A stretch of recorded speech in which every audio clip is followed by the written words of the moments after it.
तुम समय की कद्र नहीं करते हो। यदि तुम्हें पता होता कि समय को भी परमात्मा ने ही बनाया है तो तुम समय के महत्व को जानते। समय रहते हुए सारे कामों को कर लेना चाहिए। आधा जीवन तो तुमने सोने में ही निकाल दिया। बाइबल सिखाती रही कि जागते रहो और सावधान रहो। परमेश्वर की सबसे मूल्यवान चीज समय, और तुमने समय को ही नष्ट कर दिया। जो समय को नष्ट करता है एक दिन समय भी उसको नष्ट करेगा। ऐसे ही नहीं कहा गया कि समय बड़ा बलवान है। जो चीज प्रभु से निकली है वो तो अद्भुत ही होगी। मूसा ने बिल्कुल ठीक प्रार्थना की, हे प्रभु मेरे दिन गिनने की समझ दे। जो समय की कद्र करेगा वो बुद्धिमान हो जाएगा, और बुद्धिमान के हाथों में ही धन और प्रतिष्ठा अच्छे लगते हैं। बुद्धिमान को ही जीवन जीने का हक है, क्योंकि वो परमेश्वर के हाथों में एक उपयोगी पात्र है। समय बड़े बड़े घावों को भर देता है। समय ही तो है जो तुम्हें सफल बनाता है। समय के साथ चलो। समय पर जागना ही काफी नहीं, समय पर चलना और समय पर काम पूरा कर लेना तुम्हारा धर्म है।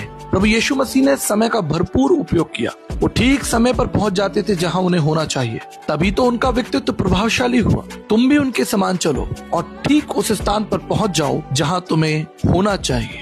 तुम समय की कद्र नहीं करते हो। यदि तुम्हें पता होता कि समय को भी परमात्मा ने ही बनाया है तो तुम समय के महत्व को जानते। समय रहते हुए सारे कामों को कर लेना चाहिए।